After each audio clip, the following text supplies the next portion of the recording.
Çam Limanı Akademi YouTube kanalımıza ve Facebook sayfamıza lütfen abone olunuz. Videolarımız YouTube kanalımızdan doğrudan ya da bağlantı adresleri kopyalanarak paylaşılabilir.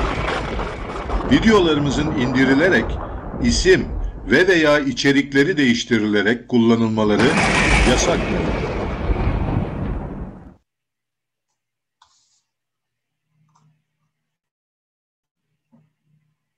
Buyurunuz efendim.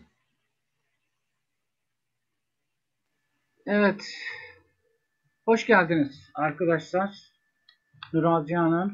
Siz de mikrofonunuzu açarsanız, bugün ilk programımız olacak Çam Limanı Akademi ile Ön Türk Akademisi'nin.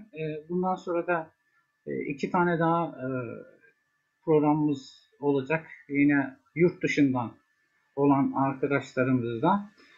Tabii saat farkından dolayı gündüz yapmak zorundayız.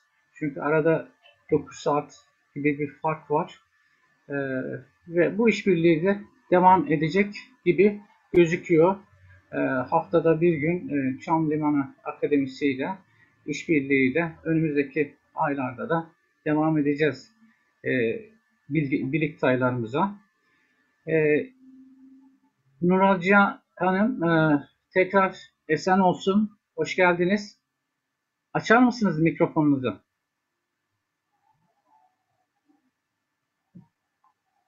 Duyamıyor musunuz? Mikrofonu açar mısınız? Ekranın sol altında mikrofon işaretine. Tamam. Hoş Evet. geldiniz. Yönetici kapattığın için açmıyordum. Tamam. Şimdi Nural Cihan'ın kitaplarında bilinen ismiyle Lyudmila Yegerova Sibirya'dan, yani Saha elinden katılıyor. Bilinen ismiyle Yakutistan. Oranın bir özelliği var. Sibirya'nın hem Türk Altay kuramına göre Sibirya'dan Türklerin çıktığı bu kuramda belirtiliyor. Daha önce Semih Güner'i hocamızla da bu konuyu konuşmuştuk. Bir diğeri de Sibirya'nın izole bir yer olması. Özellikle Rus döneminde, Çarlık döneminde ve Sovyetler Birliği döneminde sürgün yeri olması, birçok Türk'ün oraya sürgün edilmesi ve Nural Cihan Hanım'ın belirttiği gibi de oradaki köylerin çoğunun yolunun izinin dahi olmaması, insanların izole bir şekilde yaşaması, Türk inancının ve değerlerinin korunmasına sebep olmuştur. Şimdi bugün Nural Cihan Hanım'la Tengricilik, daha doğrusu Tengriciliğin öncesi, Tengriciliğe Türkler nasıl vardı, gün ve ay kültünü, yani bizim bugün bayrağımızda ay yıldız diye söylediğimiz aslında gün ve aydan oluşan simgenin bir zamanlar bizim kültümüzdü, kutsalımızdı. Hala da bayrak olarak dalgalandırıyoruz. Diğeri de atalar kültünü, yani bugün hala geleneksel olarak öyle ya da böyle bu atalar kültünü devam ettiriyoruz, işte ölü yemekleriyle, başka şeylerle. Evet. Elementler diyebiliriz. Kutsal elementlerin göstergesi. Mesela kutsal elementler diye ateş, su, hava ve toprak oluyor Türklerde ve bunu biz Azerbaycan Türklerin bahar ekinoksun bayramında görüyoruz. Bu dört elemeni kutluyorlar o bahar ekinoksunda. Ama bu bahar ekinoksunun elementleri aslında da gök tanrıcılıktan gelen anlamlar diyebiliriz. Çünkü bu gök tanrı inancı avcı toplumunda oluşmuş bir inançtan başlıyor. Çünkü siz hepiniz biliyorsunuz taş döneminde Paleolitik dediğimiz döneminde dönemde avcı toplumlar yaşıyorlar ve bunlar avcılık yapıyorlar. Ve bu avcılık yapmak için gelecek seneye neler olacak, su bol mu olacak, kuru mu olacak, hayvanlar ne tarafa göç edecekler diye tahmin etmek için bunlar gece gökyüzünü takip etmişler. Ve bu Sümerilerde de çok oluşmuş, çok yayılmış bir bakış. Onlarda astroloji diye çok iyi gelişmişti. Ve bu astroloji o dönemden başlıyor. Ve gece yıldızlı gökyüzünü takipten başlıyor bu o yüzden. O yüzden bu avcı toplumunda ilk önce ay kültü oluşuyor ve bu yüzden Paleolitik döneminden başlayarak ay takvimleri bütün dünyada bulunuyorlar. Mesela taş dönemindeki, Paleolitik dönemindeki ay takvimleri. Bunlar kemikten, taştan yapılmış veya kaya resimlerinde var olan takvimler. Sonra bu kült, aya tapma kültürü biz şeye görüyoruz, taş devrimin dönemindeki kadın heykelciklerinde ve bu dönemde kadın tanrılar, tanrıcıklar mı diyeceğiz? Onlar kadın imajını taşıyorlar. Sonra ve bu şey magic dediğimiz İngilizcesi magic diyorlar. Bu da cadılık mı diyorlar? Cadılık gibi. Bu cadılık gibi kadınlardan başladığı zaten belli. Çünkü kadın mesela avcılık yapması mümkün değil.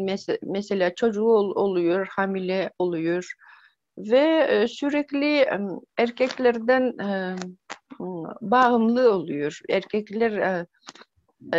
Ancak erkekler avcılar mesela ona bir şeyleri getirdiklerine hayatta kalabiliyor. O yüzden sürekli mesela çocuklarınla da kalıyor veya mağaralarda yaşamışlar o dönemde. Ve bu dönemde mesela sürekli düşünmesi gerekiyor, bir şeyleri beklemesi gerekiyor. O yüzden ateşe yemek sunmaya veya bir şeyleri sunmaya öğrenmiş gibi geliyor. O yüzden bu cadılık kadınlardan başlıyor. Ve sonradan insanlar toplumları gelişiyor ve güneş kutsal olmaya başlıyor. Bu da şey döneminde tarlacılık Tarım oluştuktan dönemi. sonra. Evet, tarım oluştuktan sonra gelen bir kült ve bu kült mesela bereket anlamında taşıyor. Bereket için yapılıyor bu mesela bu tapınmalar, güneşe tapınmalar. O yüzden bereket kültünde güneş kesinlikle oluyor. Ama bunlardan daha önce ilk önce e, ata kültü oluşmuş ve bu ata kültü ilk önce oluşmuş gibi gözüküyor şeylerden bakarsan. Bu ataları ilk önce anmışlar. Ata kültü ilk önce ortaya çıkmış gibi geliyor. Çünkü bunun tespitleri daha çok eski zamanlarda dayanıyor. Bizim bu diğer görselimi açabilir misin? Tabii. Evet. Evet, bu bilinmeyen person diye e, milattan önce 40-35 bin yıl. Milattan Evet. önce diyoruz ama doğumdan önce de Doğumda, diyorlarmış. evet, Evet, doğumlar. doğumdan önce. Bir saniye izin verir misiniz Nurhacı Hanım? Şimdi yanlış anlama olabilir. Arkadaşlar buradaki Malta, Sibirya'da yanlış anlaşılma olmasın. Malta adası değil. Sibirya'da bir ada. Malta. Burada yazılan Malta. İlginçtir. Buradaki Malta adasının adı da nereden geldi? Bunu da düşünmek gerek. Aynı bizim Ankara ismi gibi. Sibirya'da da biliyorsunuz Angara Irmağı var. Buyurun Nurhacı Hanım. Hı hı. Bu Irkutsk bölgesi diye önceden Saha Türklerin topraklarıydı. Ve burada bulunan bir heykelcik. Bu heykelcik kolunda iki tane damga var. Bu heykelcik hakkında astroarkeoloji uzmanı Vitaliy Larichev diye profesör doktor bu heykelcik hakkında anlatmıştı ve bu damgaları Hindistanlılar ve Haldeyler alfabelerine benziyor diyor. Ve o alfabelere göre bu damgalar erkek, kadın, baba, anne, tek kombinasyon, oluşum, o var, olmak, mükemmel sayı anlamları taşıyor. Ama genelde bunları bakarsan genelde bu çift cinsiyetli anlamı geliyor bu damgalardan. Geçiyoruz. Geçiyoruz resimde. Evet, bu şekilleri gösteriyorum size. Bu Halci ve Hindistanlı alfabeleri de mesela bu şekilde kullanılıyor. Ve sizin dikkatinize gösteriyorum. Haldiyeler mesela 10 bin doğumdan önce ortaya çıkmış diyorlar. Fakat genetik olarak 6 bin doğumdan önce ortaya çıkmışlar Sami ırkı diyorlar. Genetikler. Sonra da bu bilinmeyen kişi dedikleri heykelcik, adlı heykelcik, sol kolundaki damgalar bu şekilde yapılmış.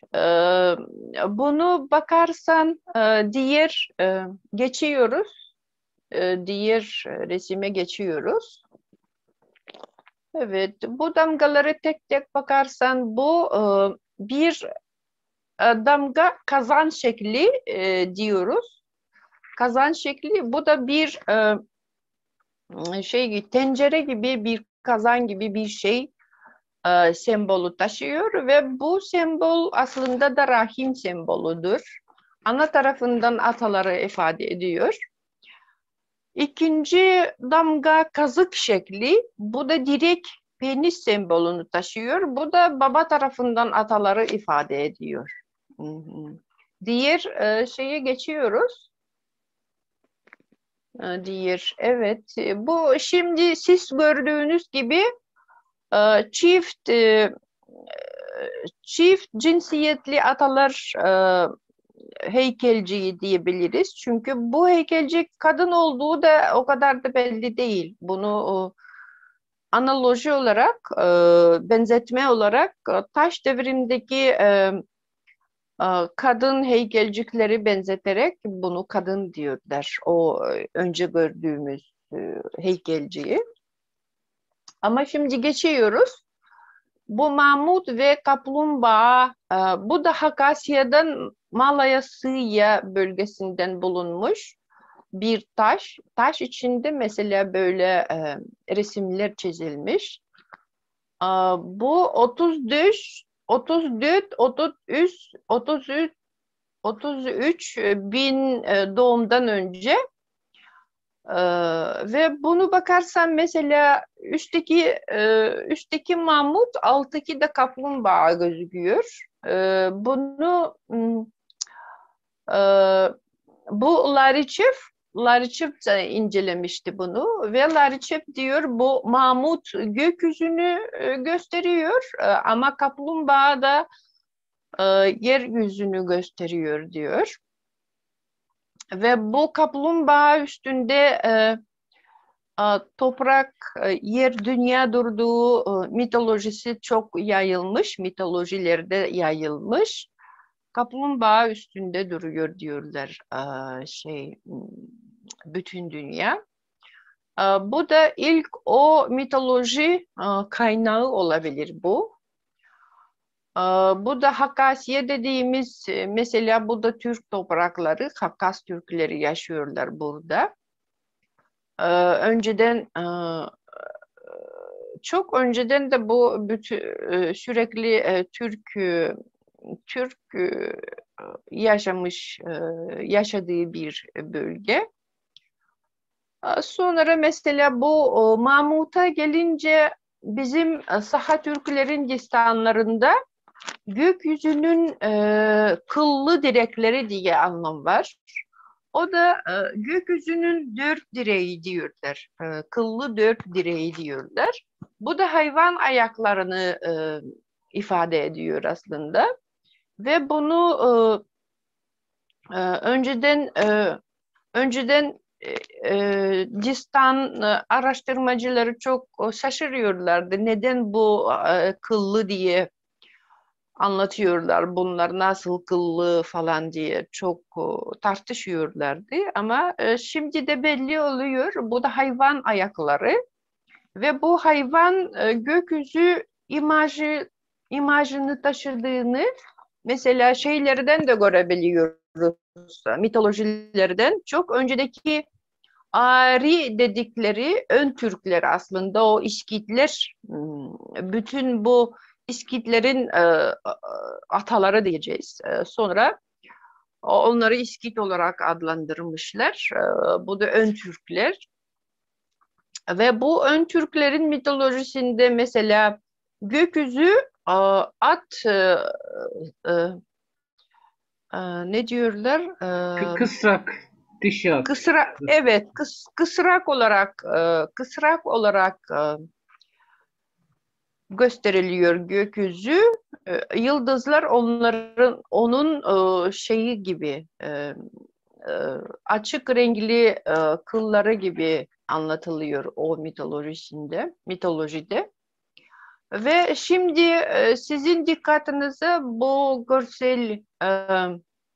görsel sunuyorum. Bu da Saha elindeki indigir.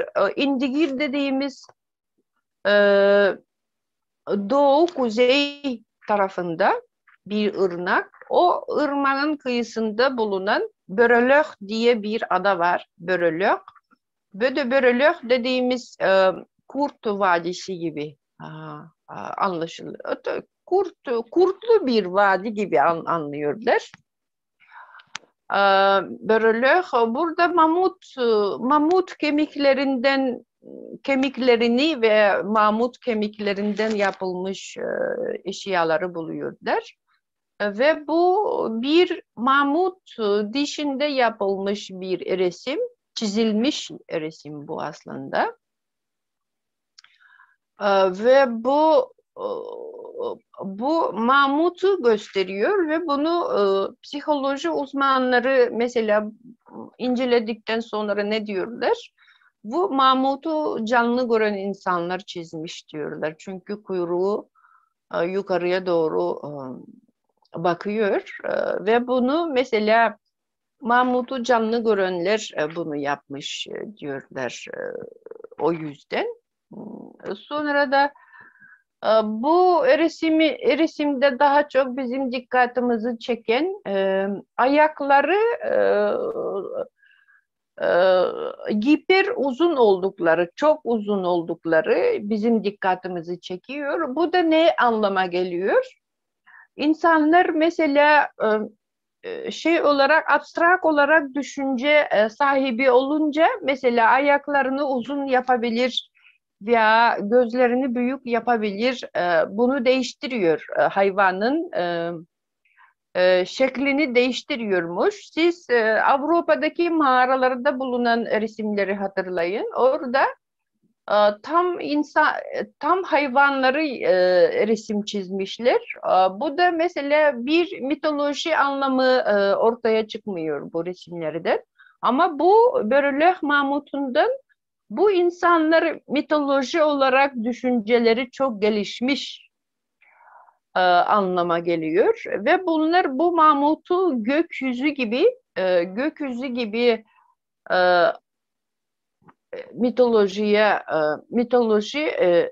mitolojilerine katmışlar gibi geliyor bu Mahmut'u. O yüzden mesela bu Mahmut'a tapmışlar olabilir. O yüzden onu da bir güçlü gökyüzünün gücünü taşıyan bütün dünya gücünü taşıyan bir hayvan gibi görmüşler. O yüzden bunu çiziyorlar. Ayakları uzun, çok uzun. Bu da bizim distanımıza yazılmış var olan bir folklor formülü. Kıllı gökyüzünün direkleri dedikleri bu mamut ayakları olabilir. Ve bu hayvan gökyüzü olmasının anlamı ilk önce bu mamutlardan ortaya çıkmışmış diye düşünüyoruz.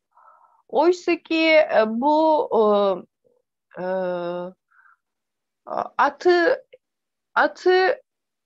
gökyüzü olarak gösteren bir ön Türkler bu Saha Türklerinden çıkmış gibi geliyor. Çünkü hayvanı gökyüzü olarak gösteren mitolojiler o kadar yayılmamış. Hatırladığım kadarıyla o Arilerde var, bu Saha Türklerinde var. Bu motif mesela her mitolojide yok. O yüzden atı evcilleştiren de Türkler, Sibirya'daki Türkler gibi gözüküyor aslında. Şimdi tabii ki Kazakistan bölgesinde bulunmuş ilk at kemikleri diyorlar. O yüzden Kazakistan bölgesinde at evcilleştirilmiş diye düşünüyorlar. Ama bunu mesela nasıl bu oluşmuş bilmiyorum ama bu anlamları bakarsan mesela bu Mahmut'u bakarsan sonra at gökyüzünü, Mahmut gökyüzünü böyle bakarsan da Sibirya'dan çıkmış gibi geliyor bu mitoloji. Çünkü Mahmut döneminden başlamış bir mitoloji. Aha. Sonra sonra geçiyoruz.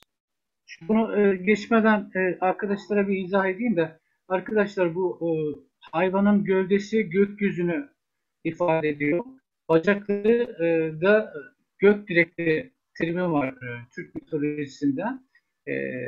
Gök direklerini temsil ediyor. Daha sonra Eskiler döneminde bu kısa yansımış mamut değil de burada Nuracıhan'ın bu inancın Sibirya'dan çıktığının, bunun da nedeninin bu mamutu soyut bir şekilde uzun bacaklı çizmelerinden kaynaklandığını söylüyor. Evet. Geçiyoruz. Buyurun. Evet.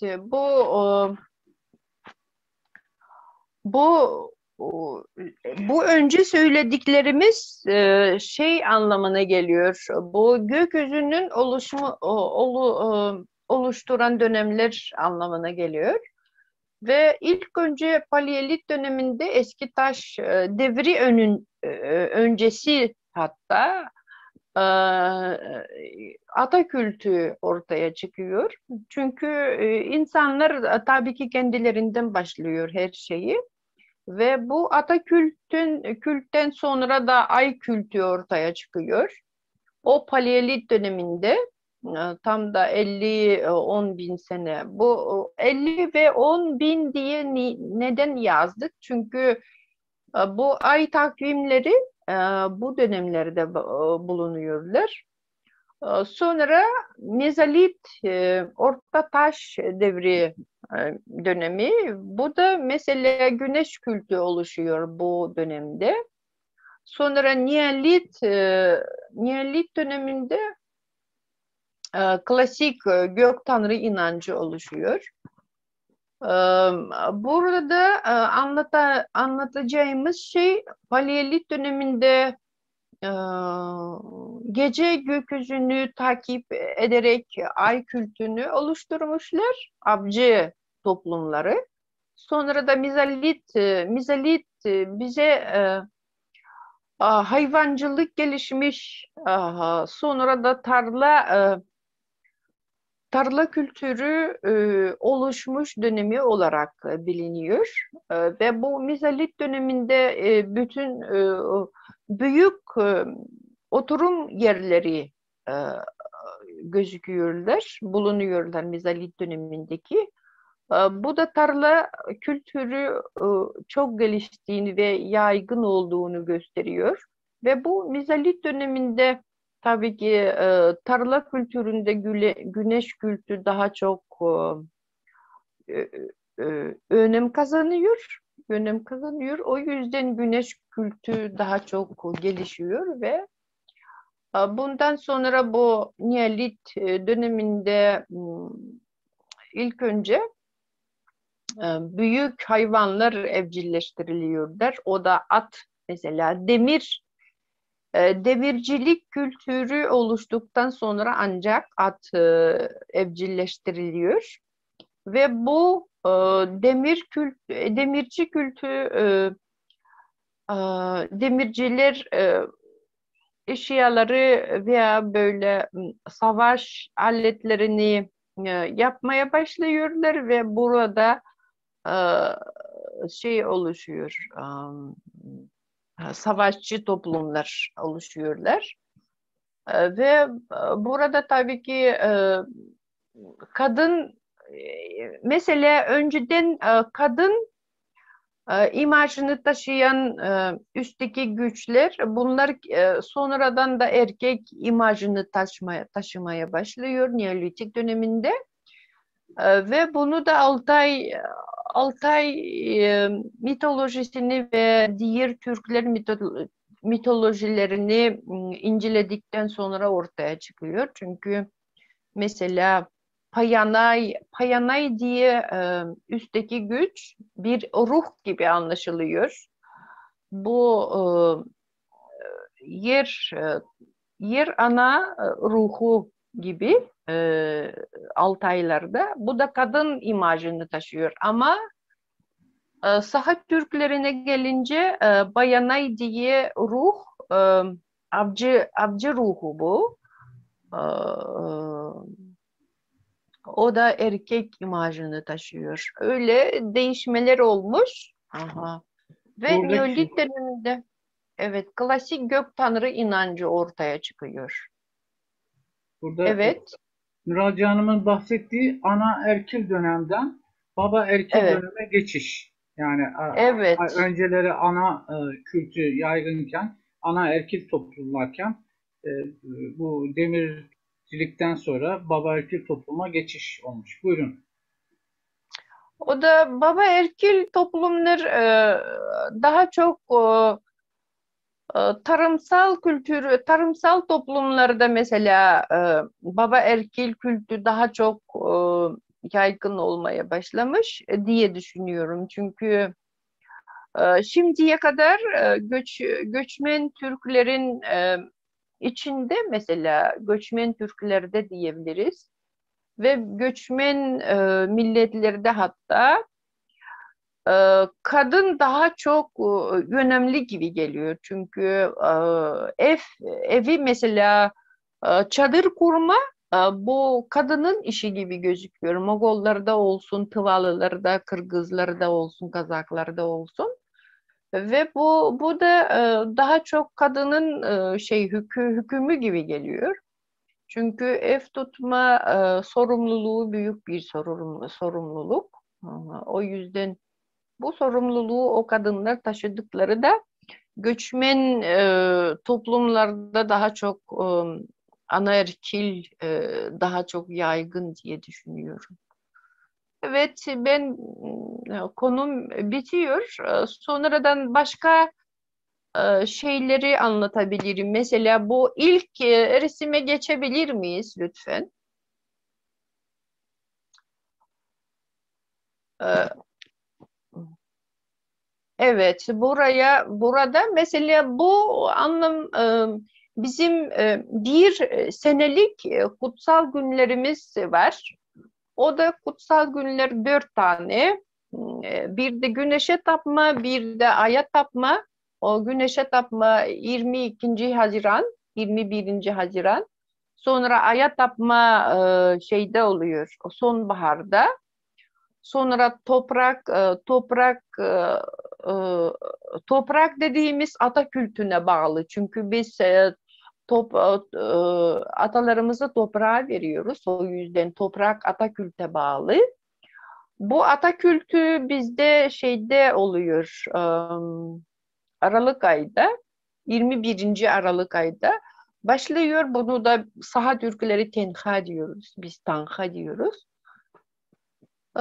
Sonra da bahar ekinoksunda mesela bu da hava daha çok açılıyor gibi geliyor. Hava açılıyor. Hava açıldıktan sonra tabii ki her şey açılıyor. Çünkü su da havasız olmuyor. Ateş de havasız olmuyor. O yüzden hava her şeyin için çok önemli. Ve bu bayramlar hakkında, bu ritüeller hakkında sonradan konuşabiliriz. Çünkü bu çok büyük bir konu. Sonra da üstteki güçler hakkında anlatabilirim. Bu da üstteki güçler, birisi ay üstteki güçleri, diğeri de güneş üstteki güçleri ve toprak üstteki güçleri diye e, şey var, konu var. Onu da sonradan açabiliriz. Şimdi vakitimiz yok. Bu e, ay, güneş ata kültü nasıl oluşmuş? Bunu konuştuk mesela bugün. Ve şimdi sorularınızı bekliyorum. Sorularınız varsa.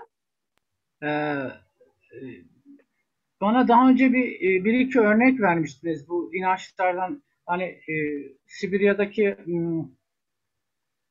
iskelet kısmı, yani bizde örneğin su dökmek, biz Ha, birilerinin evet. arkasından su döküyoruz. Bir de Sağ olun, sağ olun. Çok e, güzel şunu hatırlattınız. şunu da Evet, söyleyeyim arkadaşlara. Burada şimdi ay, güneş, kültü, toprak var. Ay suya dönüşmüş, Nuralcı Hanım'ın söylediğine göre. Buyurun. O bir iki örnek verirseniz çok seviniriz. Nasıl olmuş? Bizdeki nasıl, sizdeki nasıl? Bana daha önceden anlatmıştınız. Mesela Kartal evet, Zeybek olayı, bu su dökme evet, olayı. Buyurun. evet. Mesela bu gök tanrı inancını araştırırken ben kaynaklara dayanarak bakarsan saha Türkleri bu inanç e, bu inanç iskeletini daha çok sistemli olarak tüm iskeletinin saha Türklerinde saklanmış diye düşünüyorum. Ama bizde mesela iki nesil Sovyet döneminde ateistik yaşadıklarımız için, ateist olarak yaşamak zorunda kaldığımız için bu küçük uygulamalar unutulmuş ve bu küçük uygulamalar Türkiye'de daha çok korunmuş gibi geliyor. Ama Türkiye'de e, bu ayinleri diyeceğiz. Bunu neden yaptıkları, ne anlama geldiğini unutulmuş. Mesela biz bu Oktay Bey'le dün biraz konuşmuştuk. Ben diyorum, siz yola çıktıktan sonra sizin arkanızdan yola su döküyorlar. Bu ne anlama geliyor diyorum. Polat Bey de şey dedi, daha çok hızlı dönsün diye su döküyorlar dedi. Ben de diyorum, bu Gök Tanrı inancına göre su daha çok enerji ve informasyonu kendine çok hızlı çekiyor. Ve bu yüzden bu suya iyi enerji yükledikten sonra sizin yolculuğunuz iyi olsun diye döküyorlar, yola döküyorlar diyorum, o insanlara değil. O yüzden bu insanlar çok hızlı dönsün diye değil, yolculuğunuz iyi olsun diye döküyorlar aslında. Ve bir de örnek var. Bir arkadaş anlatmıştı. Bizim köyümüzde insanları yıkadıktan sonra bu ölmüş insanların cesedini yıkadıktan sonra mesela o suyu topluyorlar, bir tencereye diyorlar demişti. Sonra da o suyla insanlara ne diyorlar, püskürtüyorlar mı diyorlar. Serpiyorlar. Serpiyorlar, evet, serpiyorlar. Yani ölü yıkandıktan sonra o yıkama suyundan tencereye koyuyorlar. Acı çeken, yani yakın insanlara o yüzlerine o sudan serpiyorlar acılarını azaltmak için. Evet, Evet. buyurun. Bu da ne anlama geliyor? Ben de sormuştum neden bunu yapıyorlar diye. Ve bu şu anlama geliyor. İnsan bu öldükten sonra onu yıkadıkları su o insanın enerjisini taşıyor. Ve bu daha çok ağlayan, daha çok bu insanı özleyen insanlara onun enerjisinden serpiyorlarmış. O yüzden mesela daha çok ağlayan insanlara, daha çok e, ne diyor, özleyen insanlara serpiyorlar diyorlar. Ve bu da onun enerjisi eksik olduğu için insanlar ağlıyor diye düşünüyorlar ve onun enerjisinden biraz serpiyorlar. O anlama geliyor. O ne demek? O da su çok hızlı insanların enerjisini kendine çektiğini anlama geliyor. Ve bu bizde mesela algıs diye iyi enerji yükleme ritüeli var. O ritüellerde kesinlikle su kullanılıyor. Sonra da şeyden bahsetmiştik. Zeybek'ten Bir bahsetmiştik. de su anlatmıştınız bana. Mesela bu kansız kurban dediğimiz, hani bir bayan suyu içiyor, yarısını içiyor, yarısını ağaca döküyor. Evet, bu bir köyde görmüştüm ben bunu. Ee, Trabzon'da bir köyde, Akçaabat, Akçabat, evet. Akçabat'ın yanındaki bir köye gitmiştim. Orada bir kadın, ben o zamanlarda bakmıştım, araştırmalar yapmıştım, ocaklar, tedavi edenler hakkında ve bu tedavi eden ocaklarına gidip ocaklarla görüşmüştüm. Onlar ne yapmış, uygulamalarını takip etmeye çalıştım ve orada bir kadın vardı ve bu kadın e, hasta kadına nasıl ne yaptı? Bu da e,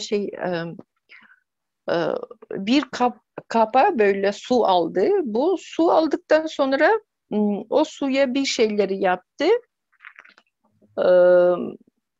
Bir şeyleri söyledi. Sonra da yarısını o kadına verdi. Yarısını da dedi. Bu yarısını iç dedi. Diğer yarısını da bu kaptan ağaç dibine dök dedi. Bu da ne anlama geldiğini bilmiyor. Çünkü su tedavi etmek için enerjiyi çok hızlı çekiyor kendine ve bu da kadın program yüklüyor o suya. Bu kadın iyileşsin diye bu ocak Aha, iyileşsin diye program yüklüyor. Bu yükledikten sonra mesela e, bir kısmını hasta kadın içmesi lazım. Diğer kısmını da bu ağaç dibine e, dökmek lazım. Ağaç bize ne anlama geliyor?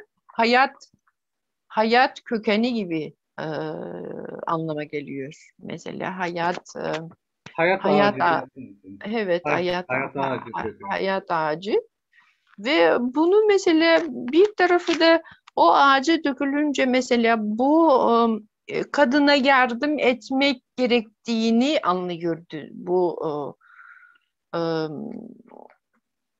toprak ana enerjisi, ruhu diyeceğiz. Anlıyor ve bu kadına da yardım ediyor gibi geliyor. Çünkü bu kadın söyledi bir şeyleri, enerji yükledi, sonra da diğer kadın içti, o içerken kendi enerjisini yükledi ve onu alıp da bu ağaca döktüler. Sonradan da bu tanıtmış gibi, şikayet etmiş gibi oldular mesela. Bu kadın hasta, bu kadını tedavi etmek lazım. Bu kadın iyileşmesi lazım gibi. Aha. Öyle anlaşılıyor. Ama bunu sorduğum zaman mesela ocak kadın hiçbir şey anlatmadı mesela. Ben bilmiyorum diyor. Benim annem öyle yapıyordu. Benim annem öyle yapıyordu. Bana da öğrettiler diyor. Ama anlamını bilmiyor. Ve bunu mesela her şeyini Saha Türklerin bu anlamlarını, sistemlerini bakarsan mesela çok güzel değerlendirebiliyoruz. Aha. Evet, daha sonra da bereket kültünden bahsetmiştik. Bu bereket kültü bizde kartal olarak gözüküyor, kartal olarak. Çünkü bu bereket yağmurla bize geliyor bereket. Ancak güneşle değil. O yüzden mesela bu kartal imajı bize bereket imajı olarak daha çok biliniyor. Ama ilginç tarafı mesela erkekler bir şeyleri kazanınca mesela savaşı kazanınca veya pehlivanlar kazanınca mesela bu kartal dansını dans ediyorlar, kartal dansını ediyorlar. Ve bu ne anlama geliyor? İnsanlar mesela kazanmak için kesinlikle bir şeyleri yok etmeleri gerekiyor. Aha, kazanmak için. Ve bu yok ettikten sonra bunlar kesinlikle bereket getirmesi için e, bu bereket dansını etmeleri gerekiyor. Aha, o yüzden kazanan insanlar savaşçılar olsun, kimler olsun bunlar kazandıktan sonra bu bereket dansını dans ediyorlarmış. Hotoy diyoruz biz. Kartal dansını. Ve bu da şimdi zeybek olarak Türkiye'de yayılmış. En eski şekli zeybek diye düşünüyorum ben ama. E, Çünkü zeybek dansı ancak Anadolu Türklerinde değil, bütün Türklerde vardı önceden. Bizde de var. Benzer, aynı değil ama benzer hareketleri var. Ve bunu da incelemek olursak çok güzel anlamlar çıkıyorlar orada, bu hareketlenmelerde. Bunun hakkında da sonradan konuşabiliriz. Şimdi çok uzayacağız. Bu konuları da mesela siz dans göstermek istemiştiniz. Ve Sonradan sonra onu gösterebilirim. Şimdi var. E, Nural Cihan Hanım'ın söylediği bizdeki zeybek aynısı Tuva'da da var mesela. Sibirya Tuva Türklerinde var. Hatta bir arkadaş Türkiye'den birisi ona zeybek müziği koymuş. Aynı yani harmandalı oynuyorlarmış gibi dans ediyorlar. Nuralciye Hanım'ın söylediği zafer bir çeşit zafer dansı oluyor. Bu Zeybek. Zafer dansı, evet. Zafer Zafer dansı. yani kazandıktan sonra zafer dansı. İsterseniz bir 5 Nuralciye Hanım duyuyor musunuz Evet, beni? oradayım. Evet. Şimdi sorulara bakalım.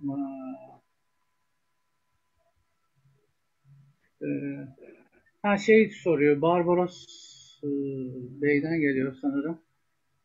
Atatürkçü açısından ölülerin gömülmeye başlamasının önemli olduğunu düşünüyorum. Türklerde ölü gömme ne zaman başladı? Belli mi diyor? Ee, O zaten e, ne zaman başlamış o da belli değil. Çünkü çok eski zamanlardan gömülmüş çok şeyler var, örnekler var. Bunu da o- e, oturmuş şekilde gömüyorlarmış çok eskiden. Sonra da bir şekilde var, o da yakılmış kemikler gömülmüş, o da bulunuyor. Sonra çok farklı gömülme şekilleri var. Mesela bizde kanlar öldüklerinden sonra hava cenazesi diyorlar. O da koyuyorlar. Direklerin üzerinde bir şey gibi kayak gibi e, ağaçtan yapılmış kayak gibi. Ne Evet. diyorlar bunu? Küçük gemi Şey gibi. gibi ben şöyle söyleyeyim arkadaşlar Amerikan yerli filmlerinden hatırlarsınız. Böyle bir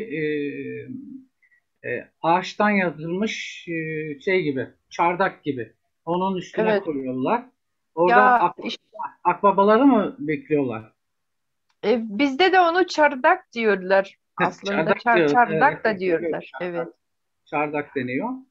Aha, onun üzerinde koyuyorlar. Sonra o mumyalaştıktan sonra onu toprak üstünde koyuyorlar. Ya, bu küçük evin içinde. Evet. Sonra da sonra da üçüncü kez cenazesi toprak altında koyuyorlar. Öyle 3 kere cenaze yapıyorlarmış Peki kanları. peki şey mumyalamak o kuşlarla alakası yok yani. Akbabalara etlerini yedirmek falan olayı yok. Yok, Yok. yok. Hani Onu kapatıyorlar, o kapatıyorlar şey içinde. her şeyini Tam kapatır. kapanıyor, evet. Tam Evet. kapanıyor. Sonra onu kemiklerini oradan almıyorlar ama bu şeyi çardağı tam olarak yere koyuyorlar. Sonra da yer altında koyuyorlar. Ee, Peki bu ne zaman başlamış? Onu da tam olarak tarihi vermek mümkün değil. Çünkü bu çok eskiden peki gelmiş bir gelenek. Nuralcı Hanım şu andaki sizin ölü gömme e, ritüeliniz nasıl? Yani biz mesela Türkiye'de kefenliyoruz, ölüyü yıkıyoruz sıcak suyla, sabunla. Sonra kefenliyoruz ölüyü. Beyaz bir kefen bez parçasına sarıyoruz.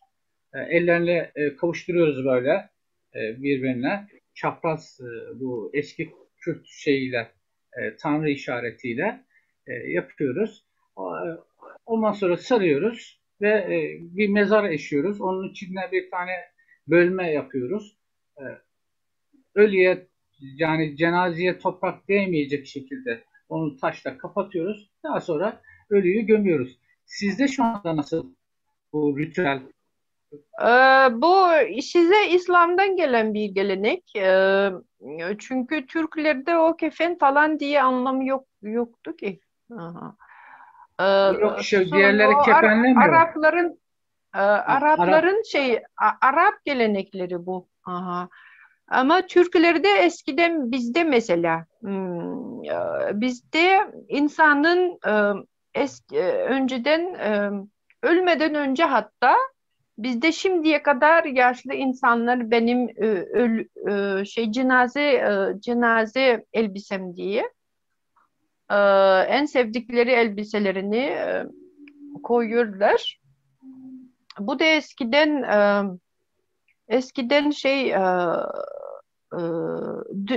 düğünde giyindiği elbiseyle gömüyorlarmış önceden. Çünkü düğün dediğimizde bir aile enerjisinden çıkıp başka bir aile enerjisine giriyor kadın mesela. O yüzden bunu da ölüm ritüeline benzeyen bir ritüel uyguluyorlar. Öyle düğüm şeyin gibi, ritüelin gibi bir şey anlaşılıyor bundan. Nasıl öldükten sonra tabii ki insanı yıkıyorlar. Yıkadıktan sonra önceden hazırlanmış cenaze elbiseni giyindiriyorlar. Çok süslenmiş falan oluyor o. Ee, sonra sonra cenaze bizde 3 günlük bekleme var. Çünkü bu 3 gün içinde insanın havakut dediğimiz varlığı, bu da aurası diyeceğiz şimdi bilim tarafından. Bu aurası e, insanın bedeninden ayrılıyor. 3 gün içindeymiş o da. Hı hı, ayrılıyor. Bu ayrıldıktan sonra ancak beden kalıyor. Ruhsuz beden, cansız beden diyeceğiz. Bunu bunu toprağa veriyorlar 3 gün sonra.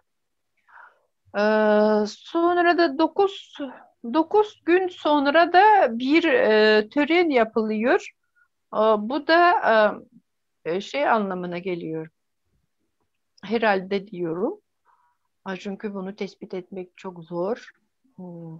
Bu insanın aurası 9 gün içinde tam olarak havaya yayılıyor gibi geliyor, böyle dağılıyor. Çünkü bir insanın aurası bu bütün bir varlık olarak kalması mümkün değil. Bu da enerji, informasyon, bu da e, dağılıyor. O yüzden 9 gün içinde dağılıyor diye anlam varmış gibi geliyor bana. O yüzden 9 gün sonra mesela tören yapılıyor ve bu insanın bu hava kutu aurası dağılmasıyla bu insanın ne kadar güzel bir insan olduğu anılıyor. Aha, ne kadar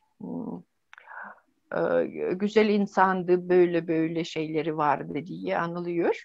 Sonra da 40 gün sonra. Bu 40 gün sonra dediklerimiz ne anlama geliyor? Ruh bizde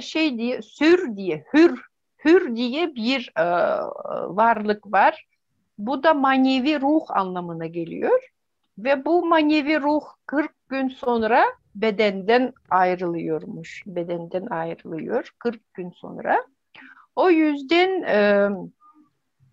yüzden bu ruh e, hür dediğimiz ruh cenaze e, yanında sürekli var oluyor. Sürekli orada bulunuyor.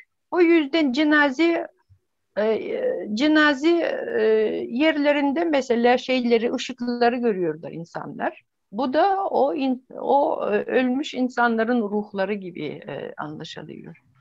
Bunu görenler var tabii ki. Ben öyle insanları tanımıştım. Tanıyorum zaten. Onlar ne diyorlar? Biz o cenaze yerine gittikten sonra mesela hatta gündüz görüyorlar o ışıkları böyle. Bir o top, o yıldırım var ya, bu top Evet. yıldırım gibi bir şeymiş. Aha, top yıldırım gibi. Yani bunu Ve bu gördüklerini iddia ediyorlar. evet, Bu, öyle bunu gördük. görenler var. Evet, görenler var. Ee, Bu da ancak sahalarda değil, bu bütün milletler bunu söylüyorlar. Bütün milletlerde böyle efsaneler var. Bu ışıklar hakkında. Hı hı. Yani top gibi küçük Top ışık gibi civarı. Evet. Işıklar. Işıklar.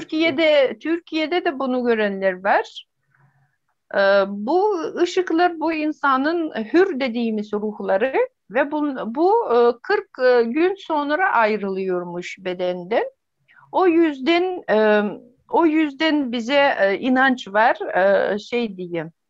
Mesela bizim kamlar öldükten sonra biz 7 nesil veya 9 nesil e, onların cenazelerine gidip de oradan bir şeyleri dileniyorlar insanlar. Mesela büyük yaygın durursa Kam'ın cenazesine gidip de diyorlarmış. Bu bölgede büyük bir yangın durdu. Bunu durdurmak için yardım edebilir misin diye e, rica ediyorlarmış. Aha. Ve o da ne anlama geliyor? Bu cenazede bu ruh yaşadığını ifade ediyor. Ve bu ruh kesinlikle yardım ediyormuş. Aha. Ama bizde en fazla 12 sene 12 nesil bu ruh orta dünyada kalabiliyor. 12 nesil sonra mesela onun ruhu e, daha kendi nesillerine girmesi lazım. O zaman o nesilinden bir büyük bir kam çıkıyor. Çünkü o atasının ruhu onun onu size cin diyorlar değil mi? Sizde mi Ruhun Müslümanlar? bedene girmesi. Yok, Müslümanlarda değil de şimdi cin farklı bir olay. Bizde de Türkiye'de şu kırkını çıkarmak var. İşte ruhun bedenden ayrılması. Tek fark işte bizde kefenleme olayı var. Sizde gelinlik, yani düğün giysileri gelinlik ya da damatlıkla e, gömülüyor. Fark bu. O eskiden öyleydi ama şimdi o gelinlik falan Bitti mi? O bitti. giyilmiyor. Evet. O öyle Şimdi şimdi normal bir elbise alıyorlar kendilerine. yani normal elbiseydi. Bizde de şöyle bir şey vardı. Diyelim ki yani örneğin bir kız nişanlıysa, evlenmeden önce ölmüşse, genelde gelin veya yeni gelin ise, daha yeni evlenmiş de ölmüş ise genelde gelinliği de gömülür. Öyle bir adet var. Yani öyle bir Hmm. adet var. O eskiden gelen. Evet. Evet. Bunlar şeyler tabii. Bizdeki şeyler de, ritüeller de şu anda İslamiyet'le falan alakası yok. Ölü gömme ritüellerimiz, geleneklerimizin sadece işte Müslümanlarda ne okunuyor? Arapça dualar okunuyor. Onun bir de cenaze namazı kılınıyor. Onun dışındaki ritüeller tamamen bize ait, Türklere ait ritüeller. Hiçbirisi Araplarda zaten bir şey yok. Mezar denilen olay yok. Yani ataya saygı yok, mezara saygı yok. Öyle bir şey yok yani. Şimdi Anladığım kadarıyla öldüğü gün gömüyorlar Türkiye'de. Türkiye'de genelde evet, fazla o da şundan Zaten kaynaklanıyor. o Arap Hayır, geleneği o. Arap değil de eskiden şundan kaynaklı. Şimdi öyle bir şey yok. Şu anda yani soğukta bekletme imkanı olduğu için, olanağı olduğu için bekletilebiliyor, eşlerinin, dostlarının katılabilmesi için. Ama eskiden bu bekletme imkanı yoktu. Sıcakta ceset bozulmasın diye bir an önce gömüyorlar. Yani tabii bunda biraz şey de var. Yo, o İslamiyet sıcaktan kaynaklanmıyor. İslamiyet'in Çünkü etkisi de var. bizde yazın 40 oluyor. 40 Evet. oluyor. 40 derece. O 40 derecede bile bekletiyorlar Evet. mesela. Hı hı. Yani O şimdi sıcaklığından falan değil. eskiden bizde tabii mumyalama falan tekniği vardı, biliyorlardı. Şimdi onu da bilmiyor kimse. Orada haklısınız. Yani biraz şey var. İslami dönemin etkisi diyelim. Arapların değil de İslami dönemin etkisi. Evet, şimdi Ülkü Demiray'dan bir soru var. Güneş ve ay kökleriyle bağlantılı olarak bayram, şölen olarak yapılan kutlamalarda şamanların yani kamların eşlik ettiği kurban törenleri dışındaki ilk eski tören uygulamaları ve ritüeller hakkında bilgi verir misiniz? Yani e, bu bayramlar haricinde kamların eşlik ettiği e, eski tören uygulamaları biliyor musunuz? Bayramlar dışında. Bayramlar, kurbanlar, mesela ne gibi böyle bir ritüele e, rastladınız mı? Mesela diyelim ki şifa dağıtıyorlar, başka bir şey yapıyorlar. E, Onlar çok var tabii ki çok var ve bunları da araştırdım ben. Ee, Ve bunlar hakkında mesela konuşursak çok uzun olacak gibi geliyor. tamam. Ama bunları genel olarak bize iki şekli var. Bu da törenlerin, kanların törenlerin. Birisi tedavi ediyorlar veya temizliyorlar. Bunu arınma ritüeli diyoruz biz. Arçı diyoruz. Sonra da diğeri de iyi enerji yükleme ritüeli var. Bunu da algıs diyoruz. Algıs. Ee, iyi enerji yükleme ve size şükür etme ritüeli de diyorlarmış. Ama şükür etme dediğimiz farklı bir şey. Bu şükür etme ritüelleri de yok bizde. Bu da şey hür hürü yükseltme diyorlar. Aha. Evet. Hürü yükseltme ritüelleri diyorlar. Bu Hür da dediğiniz bu şeyin evet, ruhu, ruhu, ruh, evet, ruhu, evet. ruhu. Evet. Ruh yükseltme ritüelleri diyoruz. Evet, bu ritüelleri de tabii ki şeye çıkıyorlar. Doğaya çıkıyorlar ve doğaya sunma yapıyorlar. Sunmaları da bizde kansız oluyor. Bizde kanlı sunmalar çoktan yok olup bittiler. Biz kurban kesmiyoruz şimdi. Çünkü kurban dönemi de geçmiş. Önceden mesela e, bu ana toprak dediğimiz ruhu önceden mesela uyuyordu. Bunu noosfer diyorlar. Noosfer dediğimiz toprak bu gezegenin bilinci gibi anlaşılıyor. Bu gezegen e, bilinci. Bu bilinci önceden uyuyordu. Onu da uyandırmak için kurban kesiyorlarmış. Çünkü bu kurban kesme olayı vahşi bir şey. Ve bu vahşi bir şeyden mesela bu toprak ruhu, bu gezegen ruhu uyanıyormuş. O uyanınca bir şeyleri yüklüyorlar onun bilincine. Ona göre bu toprak bilinci gelişmiş gibi gözüküyor. Şimdi mesela bu toprak bilinci insan bilinci gibi çok aktif halde ve insanlara çok hızlı irtibata geçiyor ve çok hızlı etki veriyor. O yüzden kurban kesme olayı bizim için şimdi hiç önemsiz gözüküyor. Vahşi bir şey. Çünkü gezegen enerjisi şimdi bizim düşüncemizde gezegen enerjisi şimdi tam çok iyi durumda ve bu enerjiye ulaşmak için çok kolay. İnsan kendi istemesi lazım.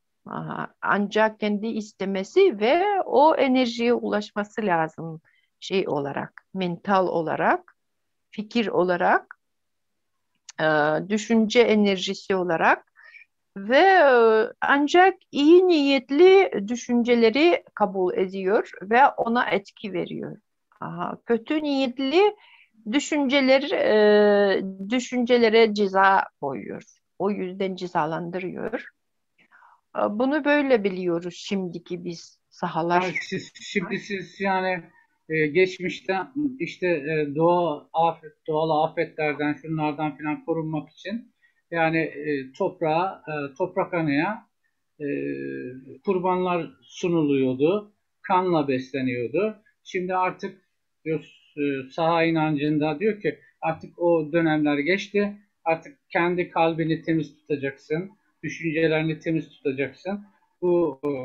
Bu enerji, karşılıklı enerjiyle e, kendini korumuş olacaksın diyorsunuz. Yani bizimkiler gibi her yıl Kurban Bayramı'nda bir tane inek ya da koyun yatırıp kesmeye gerek yok diyorsunuz. Evet. Evet. Aha. Şimdi bir başka bir şeyi sormuşlar arkadaşlar. Bu videonun arkadaşlar paylaştığım videonun bağlantı linki yok. Bunu Mustafa Cenk Önsel arkadaşımız e, göndermişti. O sahayla bayağı ilgilidir. Yakupistan'la. E, ama arzu ederseniz benim Facebook sayfamda Oktay Polat diye bakarsanız ben onu günler önce orada paylaştım. Ya da bana özelden Facebook'tan mesaj atarsanız ben size o videoyu gönderirim. Çünkü YouTube'da falan paylaşılmış bir video değil bu. E, şimdi hocam YouTube'da var. Ben mesela bu program YouTube'da çıkınca şey kısmında, yorum kısmında onun linkini atacağım.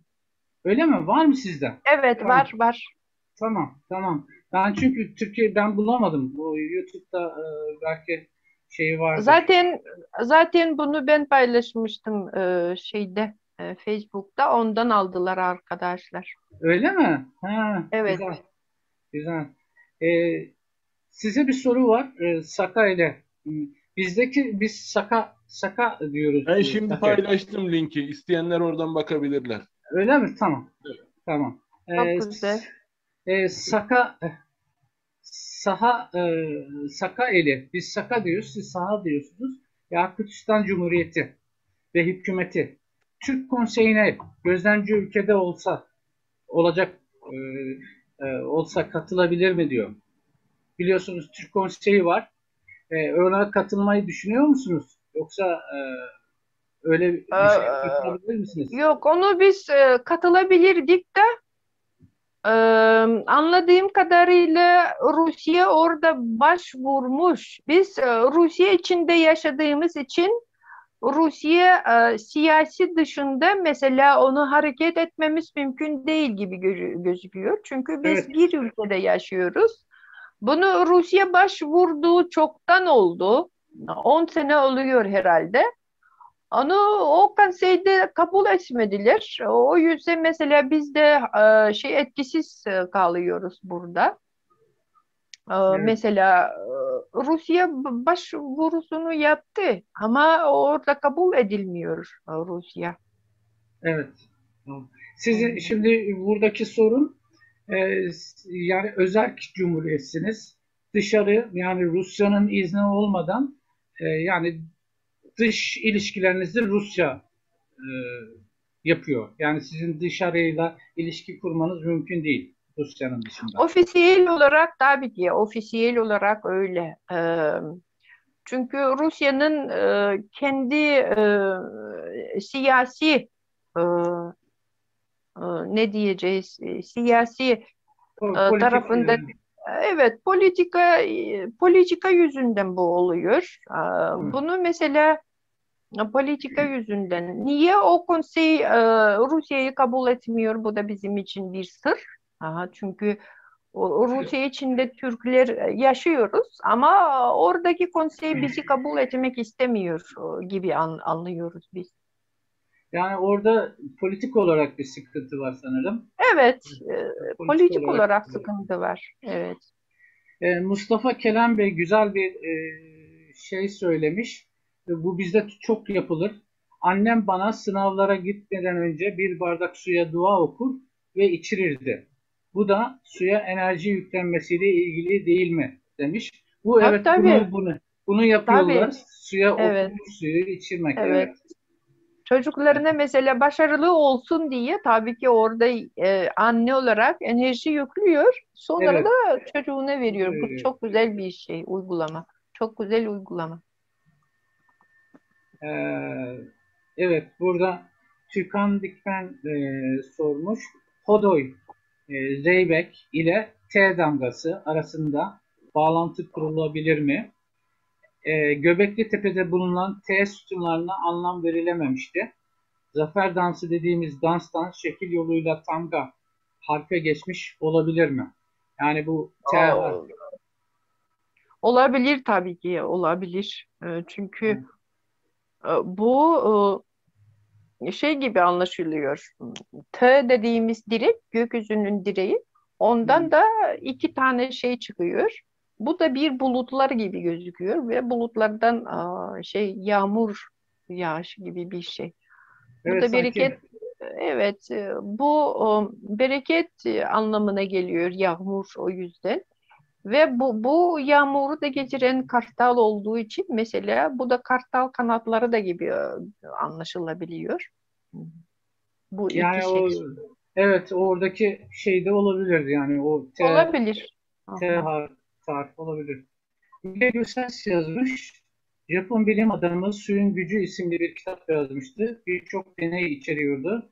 Her su içişimizde şükür etmek ve sağlık dilemek de uygulanan ritüellerden. Yani Tabii tabii onu Türkler çok önceden biliyorlarmış zaten. O yüzden suya bir çok de saygı duyuyorlarmış bir ve de sizin, evet, suyu alırken hatta bize şey inanç var. Suyu alırken kötü düşünce düşünmeyeceksin diye. Çünkü ha, bu kötü düşünce o hemen o suya yüklendiği için siz de biliyorsunuz suya tükürmek veya bir şeyler kötülük yapmak, kötü söylemek bizde mesela yasaktı. Çok eskiden. Hatta e, suya işemek mesela işemek bu da ölüm cezası vardı burada. evet, Ve bu da ne anlama geliyor? Bu da bizim atalar bunu çok iyi önceden biliyorlarmış. Ve bu için suya çok güzel düşüncelerle yaklaşmak lazım diye anlam varmış. O yüzden. Aha. Bunu bilim olarak Japon araştırdı. Çok güzel. Çünkü bu da bizim kültürümüzü okuyor. Kendi kültürünüzde de olabilir. O evet, yüzden araştırmış olabilir. Ve bunu bizim atalar da çok iyi biliyorlarmış önceden. evet. Bu şeyde de var. Nasıl diyeyim, bizde bir de elini başına korlar mesela eskiler, su içerken. Bir de şey vardı eskiden çok, mesela şimdi o kadar kimse aldırdığı falan yok da su kesinlikle kirletilmez. Yani özellikle akarsular kesinlikle kirletilmez. E, Öyle bir inanç vardı ama şimdi maşallah sanayi manayi her şeyi kirletiyoruz. O ayrı bir şey ama su eskiden kirletmek gerçekten şeydi. Evet. E, Maşallah demek kalıyor o yüzden. evet, maşallah inşallah böyle gidiyoruz işte. Yani ölüyü yıkama ritüelinin Müzeyyen Hanım sormuş. Müzeyyen Yavuz. Ölüyü yıkama ritüelinin prototipi hakkında ne söyleyebiliriz? Bu ölü yıkamanın, yani Prototip. niye? Evet. E, Neden yıkıyoruz diyelim ölüyü? Ha Böyle bu, insan mesela insan doğuşunu bakmak lazım. Çocuk doğuştan sonra yıkanıyor ya. Sonra da bütün başka bir dünyaya geliyor çocuk. Yıkanıyor. Onun gibi bir şey gibi düşünüyorum ben. evet. Şimdi Aslı Hanım, cenaze çıkana kadar ev temizlenmez, e, bizde olan, ve merasim bittiğinde evdeki tüm sular dökülür. Nedendir acaba demiş. Ölüler eşyalarıyla gömülüyor. ölümden sonraki hayata inanış amaçlı yapıldığı söyleniyor. Eski Hı Türk, hı. evet eski Türklerde bu vardı arkadaşlar. Var, evet. Eski Türkler atlarıyla, arabalarıyla, mücevherleriyle, giysileriyle filan gömülürdü. Sizde var mı bu cenaze çıkana kadar ev temizlenmez? Evet, Mesela bizde de var. O su dökülmesi de evdeki evdeki su, tüm su dökülmesi de ne anlama geliyor? Bu ölü enerjisi mesela insan öldüğü enerji mesela bu su içine yüklenmiş. O yüzden bu ölü enerjisini içmemek için her şeyi döküyorlar. Bu da anlaşılıyor zaten. evet, yani o kötü enerjiden, ölüm enerjisinden kurtulmak için. Evet, kurtulmak için dökülüyor. E, şey demiş Emel Korkmaz Hanım sormuş. Sarasturalar ölülerini ağaçların üstüne koyuyorlar. Et yiyen kuşlar gelip yesinler diye. Ee, bu sizin töreninizden ben şeyden bahsediyor. Bugün hala Tibet'te var. Bu işte bir çardağın üzerine konuyor ölüler. Ama siz dediniz ki sahada dediniz böyle kamlar konuyor ama üstü örtülüyor. Herhangi bir kuşlar, akbabalar gelip yemiyor. Bu akbaba kültü çok eskiden şeyden var. Çatalhöyük'te var. Çatalhöyük'te var. Daha sonra da Azerbaycan'da falan da olmuş. Ama sizin sahada şey yok değil mi? O Yok. akbaba olayı yok. Akbaba olayı yok. Evet. O da Zerduştluk'ta var olan bir şey. Hatırladığım kadarıyla. Zerduştluk'ta insanların gömülmesi yasaktı ve bu yüzden mesela büyük böyle kazıyorlarmış şeyleri taş döşerek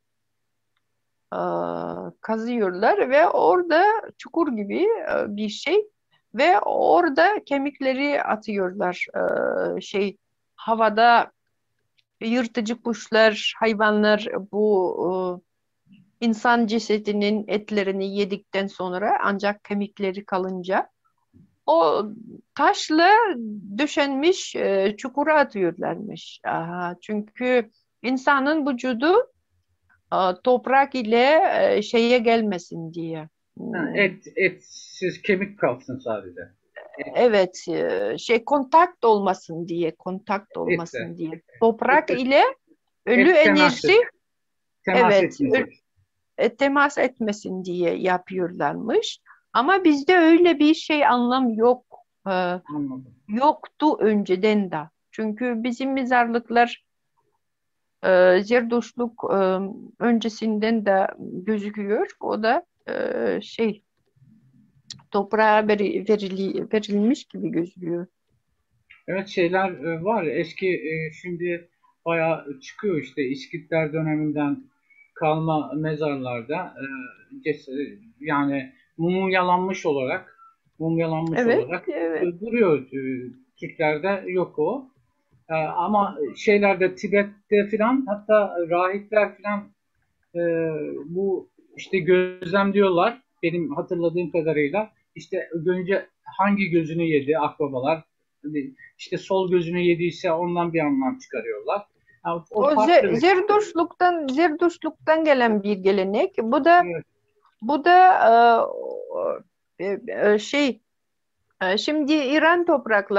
şimdi İran topraklarında yaşamış kabilelerin e, karışmış olabilir gelenekleri. evet. Çünkü burada bir felsefe gözüküyor tabii ki. İnsanın eti ölü olarak toprakla temasa gelmemesi için yapılmış bir tören.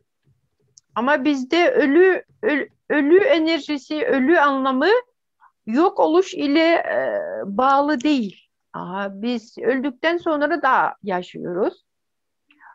O yüzden mesela bu geleneksel aslında Türklerin gelenekseli değil. Bu geleneksel e, insan öldükten sonra yok oldu diyen anlamdan çıkıyor, ortaya çıkıyor. Yok oluş. Bu ölüm Yok bir oldu. yok oluş gibi. Ama Türklerde mesela Türklerde ölümden sonra yok oluş diye hiçbir zaman olmamıştır. Biz öldükten sonra da yaşadığımızı biliyoruz. Ancak beden olarak mesela yok oluyoruz o yüzden. Evet. Evet. Şimdi Cem Karabina mantık çerçevesinde kış şartlarında Sibirya mezar kazılamaz ki demiş. Ama Cem Bey zaten Nur Avcı Hanım izah etmişti. Yazın da yani yazın 40 derece oluyor. Orada da cenazeyi bekletiyorlar. 3 gün bekletiyorlar. Evet, Ruhun kesinlikle bekletiyorlar. çünkü şu var sanırım Türklerde ruhun ayrılması gerekiyor. Ruhun gitmesi gerekiyor. Ruh gitmediği zaman yani öbür tarafa dünyasını değiştiremiyor. Hatta buradaki insanlara da zarar veriyor. Ruhun gitmesi Evet, lazım. Evet. evet. Bu Emel Hanım, Emel Korkmaz bu süsleme geleneği yeniden doğuş için bir tören olabilir mi? Demiş. Siz de bahsettiniz zaten bizde ölüm yok. Türkler ölüme inanmıyor. Sadece işte dünyayı değiştiriyoruz. Evet. O Ee, yüzden de yeni elbiseleriyle en iyi elbiseleriyle öbür tarafa gitmiş oluyor. evet. Evet. E, renklerin İhsan Kürşat Bey, renklerin kutsallığı ve özellikle kırmızı rengin özelliği konusunda bilgi verir misiniz? Renklerin Ee, kutsallığı hakkında. evet. Kırmızı kırmızı renk bizde soy rengi diyeceğiz. Bu kan rengi. Kan rengi. Ve bizde hayat anlamına geliyor. Ve hayat devam etmesi, canlı olması gibi bir şey. Ve gelecek nesilleri ile bağlı. Çünkü bizim devamlarımız var. Şey olarak, genetik olarak devamımız zaten gelecek nesillerimiz. E, Ve bu kırmızı mesela kana bağlı. Aha, bu devam etme şeyi anlamına bağlı gibi geliyor bana. O yüzden kırmızı rengi mesela Anadolu Türklerinde düğün rengi değil mi? Kadının mesela düğün rengi kırmızı oluyor. Bizde de kırmızı renk çok önemli. Bize o gelecek nesilleri ifade ediyor mesela. Yani şey üremeyi gelecek Evet, üreme şey rengi gibi. belki de bizde de işte mesela kız kardeşimizle evlenirken kırmızı kuşak bağlarız. Hı Yani hı. belki o da öyle bir şeydir. 139 Ülkü Demiray sormuş. 13940 kutsal rakamlar konusunda biraz detaylı bahsedebilir misiniz demiş.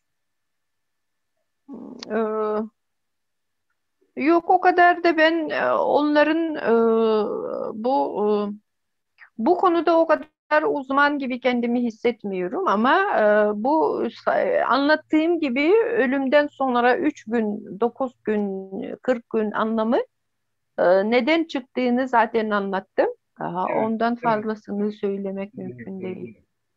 Evet, ruhlarla ilgili bir kavram. Ee, Hı hı. cenaze yeri dediğiniz mezarlık mı demiş Mete Erkmen Bey. Mezarlıktan bahsediyorsunuz cenaze yeri dediğiniz, değil mi? Mezarlığa ne diyorsunuz sahaca? Saha Türkçesinde.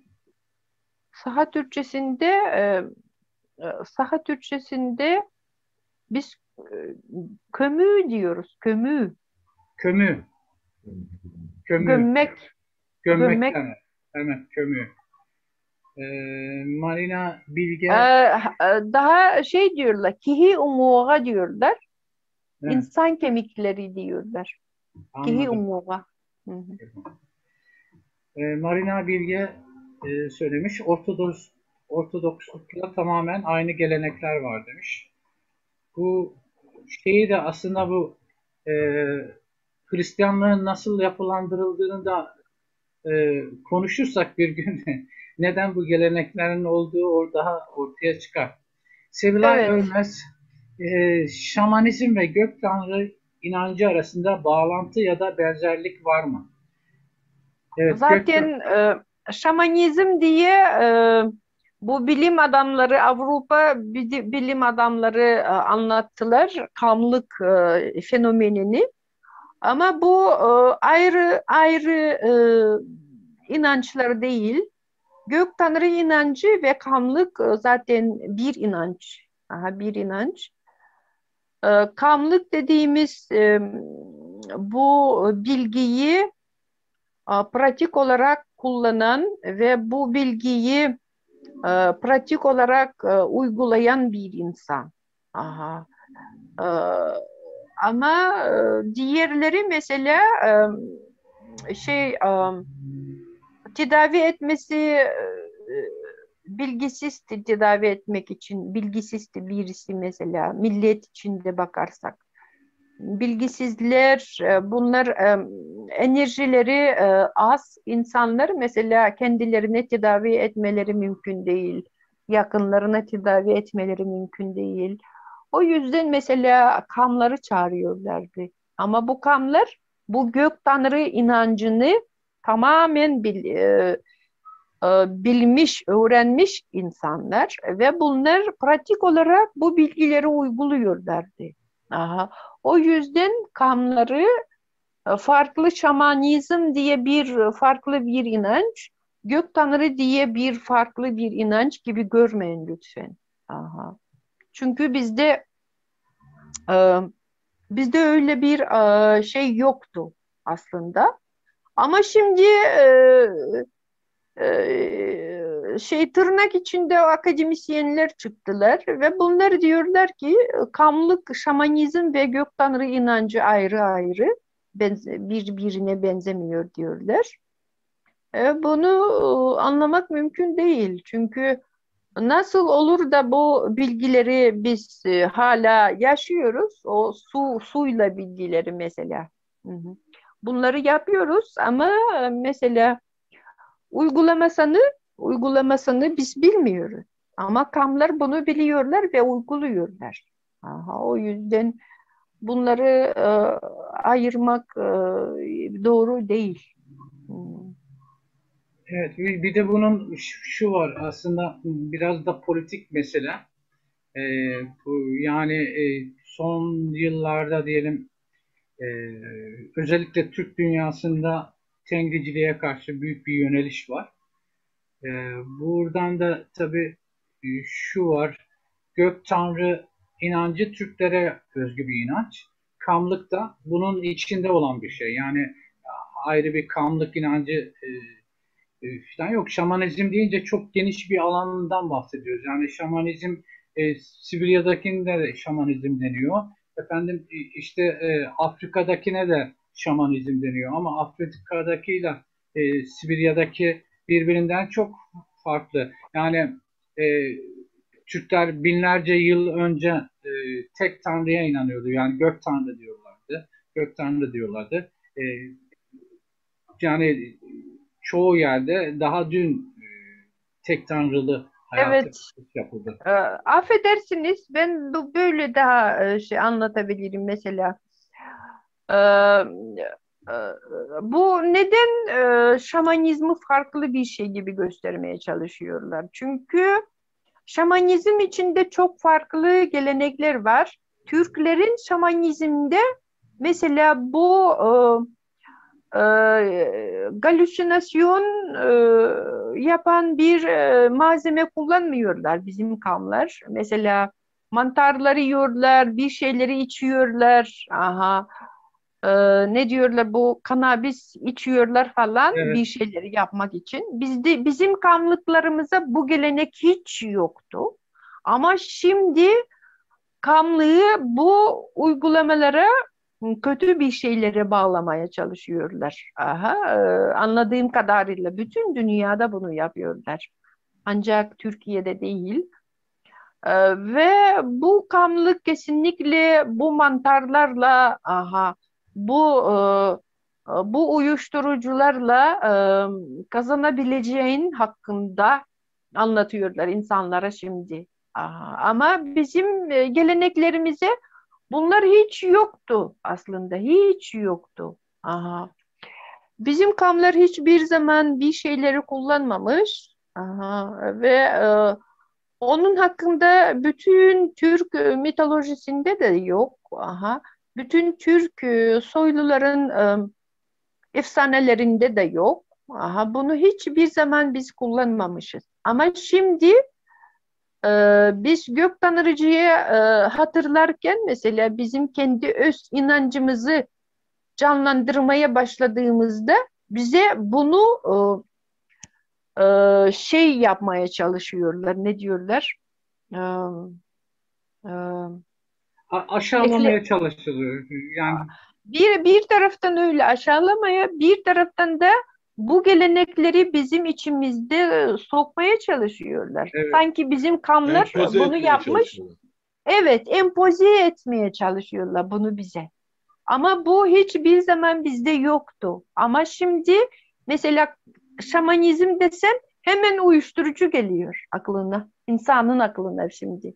Mantarlar geliyor, o şey şeyde Esrar vardı. geliyor. Evet öyle. Esrar O yüzden geliyor. mesela o Uyuşturucular yüzden geliyor. evet, o yüzden bunu Türk kültüründe bu ayrı bir şey olmadığını ve bizim kamları bunu kullanmadıklarını hiçbir zaman biz anlamamız lazım bir Türk olarak. Yani şunu yaptılar aslında politik olarak bu özellikle yani bunu Türkiye'de de yapıyorlar, dışarıda da yapıyorlar. Bir de bunu ticari olarak kullananlar var. Çünkü şifacıyım diyen ben yabancı şeylerde de görüyorum. Maşallah bayağı bir şey var. Binlerce, yüz binlerce şifacıyım diyen, şaman, kendilerini şaman olarak nitelendiren insanlar var. Bunlar şifa dağıttıklarını söylüyorlar. Halbuki kamlar hiçbir zaman hiçbir şeyi ücretle yapmazlar. Yani Türk inancında böyle bir şey yok. Yani kamlık da zaten Türklere özgüdür. E, gök tanrı inancı da Türklere özgüdür. Yani tutup da işte Afrika'daki de şamanist işte sahadaki de şamanist demek şeydir yani. Hem aşağılamak sizin söylediğiniz gibi hem de onları varmış gibi size empoze ederek e, yozlaştırmak. Yozlaştırmak. Evet. Şimdi burada Oğuz Kağan destanında Oğuz'un evlendiği kadın gökten inen mavi bir ışıktan doğar demiş. Oğuz ordularına yol gösteren kurdun Oğuz'un çadırına inen bir ışıktan doğduğu belirtmek. Bir şeyi Cem Karabina demiş. Şehit olan asker kefenlenmez, asker kıyafetiyle gömülür diye yazmış. Evet, böyle bir geleneğimiz de var. Şehit olan askeri kefenlemiyoruz. Kalmıyoruz. Asker asker kıyafetiyle gömüyoruz. Bunun belki bir savaşta alakası olabilir. Yo, bu Türk geleneği zaten çünkü erkekler daha şey diyeceğiz. Bunlar erkeklerin gelenekleri daha çok ata kültürüne bağlı kalıyor sürekli. Konservatif oluyor erkek şeyi. Evet. Konservatif oluyor. O yüzden bu gelenek, şehit geleneği mesela size daha çok korunmuş şimdi o zaman ve bunu şey olarak görmek lazım. Bir sosyo-kültürel proses gibi görmek lazım. Çünkü erkekler konservatif olarak tabii ki kendilerini konservatif olmaya çalışacaklar ve bu yüzden mesela asker geleneği zaten Türk geleneği. Ha, o yüzden mesela Türkler Türk gibi gömülmek istemiş diye düşünüyorum ben. Evet. Yani. Onu Türk gibi gömülmek istemiş. Yani en azından erkekler demiş. Güzel. Evet, Marina Bilge demiş, Tengricilikten gelen birçok gelenek Hristiyanlık ve Müslümanlıkta vardır demiş. Doğru. Özellikle Hristiyanlıkta, bunun da Hristiyanlığın Anadolu'da yapılandırılmasından kaynaklanan haç dedikleri bile Evet, Türklerden evet. alınma. Bir Aziz George'un diyor. Yani o kadar çok ki o ayrı bir konu, yani saatlerce konuşmamız gereken bir konu. Ve doğru, yani doğru bir tespit. İslam'da da var. İslam'da da şöyle, Türkler yaklaşık işte 10. yüzyıl desek yaklaşık 1 yıldır İslam'ın politik olarak kullanan, evirip çeviren bir millet. Tabii İslam'dan birçok şey, Müslümanlardan birçok şey almış ama İslam'ı da evirmiş, çevirmiş. Yani onun içine de birçok şeyi katmış yani. Bugün hiçbir Arap toplumunda işte kandil, bugün kandil kutlanıyor. Hiçbir Arap toplumunda kandil yok. Mesela kandiller, mevlütler, başka şeyler, işte sufiler, o kadar çok şey katılmış ki işine. E, Ama böyle bu din meselesine bakarsan gök tanrıcılık için Ortodoks dini daha çok yakın gibi gözüküyor bu şey gök tanrıcılıkta tanrıcılığa. İslam daha uzaklaşmış. Aha, tarih de olarak sonradan ortaya çıktı o yüzden. evet.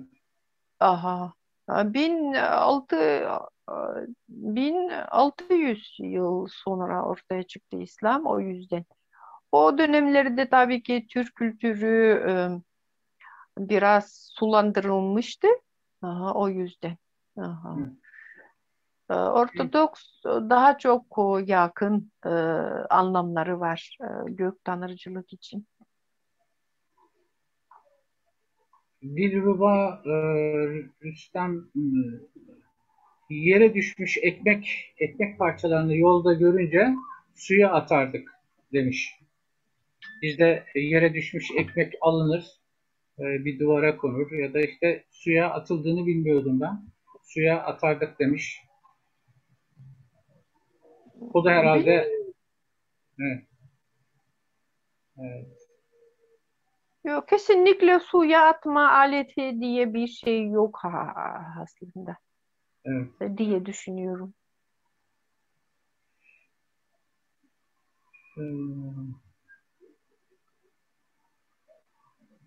Her şey de demiş. Cesetlerin akbabalara Mehmet Eken Bey Mumbai'de Parsilerde hala var demiş. Parsilerde. Ya o Türklerin gelenekleri değil, o Başka akbabaya yemek olmak. Söylediğimiz gibi bu da ölüm yok oluş ile e, ölüm yok oluş gibi anlaşıldığı için bu bedenini mesela e, hayvanları yemeleri gerekiyor gibi ve bu yok oluş enerjisi toprağa değmesi lazım. Toprak bereketli olması lazım o yüzden. yani Ve bu gelenek kesinlikle Türklerin gelenekleri değil. Bu evet, Akbaba geleneği de bizim geleneklerimiz değil. Bu başka milletlerden girinti gibi geliyor bana. evet. E, Şimdi Müzeyyen Yavuz sormuş. Eskiden büyükler ya da dervişler genellikle o ortamda bulunan en küçükten su getirmelerini isterlerdi diyor. Bunun hakkında ne söyleyebiliriz? Yani bir odada bulunan içinde en küçüğün su getirmesi isteniyor. Değil mi? Zaten en küçük en temiz En insan. küçük, en enerjik oluyor. Değil mi? Evet, evet, en temiz insan çocuk, o yüzden en temiz getirmesi lazım tabii ki. Çok doğru bir şey. Doğru, doğru bir şey. Yani enerjinin o kendisine geçmesi, en gençten geçmesi, evet. Şimdi Ülkü Demiray demiş, kaplumbağa başlangıçta yeri temsil ediyordu. Bunun dışında kaplumbağaya yüklenen anlamlar varsa bundan söz edilebilir mi? Demiş. Kaplumbağa Kaplumbağa, kaplumbağa dediğimiz bağ diyorsunuz değil mi? Kaplumbağa. ya da tosbağa da deriz biz. Tosbağa. Aha, tosbağa. Bu Evet, bağ kelime var ya, bağ kelime. evet. Bu bağ kelime bizde e,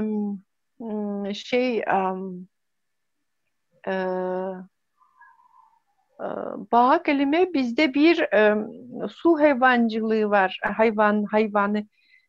Nasıl diyorlar bağa, Türkçesi nasıl olacak? Şey, ne diyorlar? Bağ mı? Evet, kurbağa. Kurbağa. Kurbağa ve kaplumbağa diyorlar değil mi? Bu Evet. da bağ kelime, bizde mesela bu kurbağanı biz bağa diyoruz. Aha, ancak bağa diyoruz. Ve bu bağa kelime anlama geliyor bize. Hayal, isteme anlamına geliyor bağa demek. Aha. Ancak bu kurbağa değil. Evet, laguşka. Rusçası laguşka. Siz Ee, sadece bağ diyorsunuz. Biz ancak bağa diyoruz ve bu bağa hayal, istek gibi anlaşılıyor. O yüzden bilmiyorum bunu nasıl değerlendirebiliriz. Bağlardan mesela bu kurbağalardan bir şeyleri için yapıyorlar gibi geliyor, isteklerini gerçekleştirmek için. Kurbağalara bir şeyleri yapıyorlar gibi geliyor bana. O Yani yüzden zaten evet. şeyde de var. Yani Türklerde de önemli bir yer teşkil ediyor. Kaplumbağa anlamı. Uzun yaşaması, evini sırtında taşıması. E, demiş Ahmet Yüksel bir olmuş. Kendi yöremde ölenin ayakkabısı gömülene kadar ters çevrili dururdu. Bunun eski kültürümüzde bir ilgisi var mıdır? Yani bazı yörelerde bunu ben de duymuştum, biliyorum yani. Ölünün ayakkabısı ters çevriliyor. Bunun bir nedeni var mı? Zaten ayakkabı dediğimiz hareket etme, devam etme anlamına geliyor değil mi? O yüzden bunu bu ölü enerjisi devam etmesin diye ters çevriliyor tabii ki. O da doğru. Hı hı. Yani hareket etmesin, enerjisi yani dağılmasın. Çünkü bizde Evet, Türklerin en büyük korkusu ruhun öbür tarafa gidememesi. Yani evet. ruhun dünyada kalması. Onu istemiyorlar. Çünkü hem giden huzursuz oluyor. Yani ruhu öbür tarafa huzura ermiyor.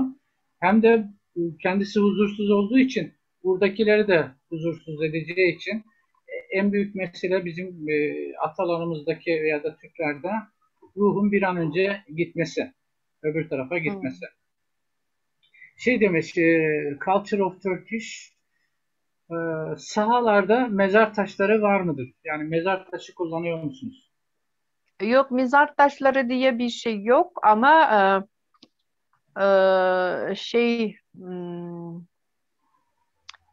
biz önceden ölü insanların yaşadığı bölge yolunda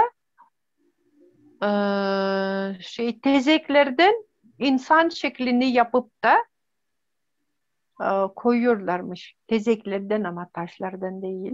Yani taş baba değil de tezek. Can Evet, tezekten yap. tezekten baba gibi yapıyorlarmış böyle insan şekline. Şeklini veriyorlarmış ve bunu koyuyorlarmış. Burada ölü insan var diye. Ee, Bunu mesela insanlar buradan ölü enerjisine bulaşmasın diye.